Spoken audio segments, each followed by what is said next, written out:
আজকে আমি ছাদে আসছি আর ছাদ বাগান থেকে কচুর লতি সংগ্রহ করতেছে। এই তো কতগুলা করছি, আরও অনেকগুলো আছে। আর এই লতিগুলো খেতে কিন্তু অনেক মজা।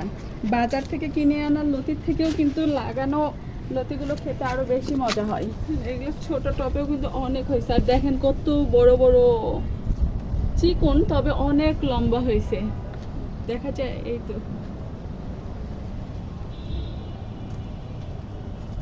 কচুর লতি খেতে কিন্তু খুবই মজা, খেতে অনেক মজা হয়।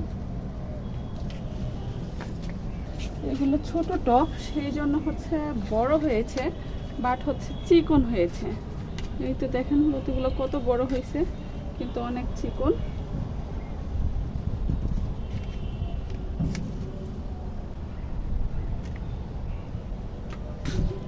এই তো আমি হচ্ছে এতগুলো লতি কেটেছি, আর এতগুলো লতি দিয়ে আজকের রান্নাটা হবে দুপুরের।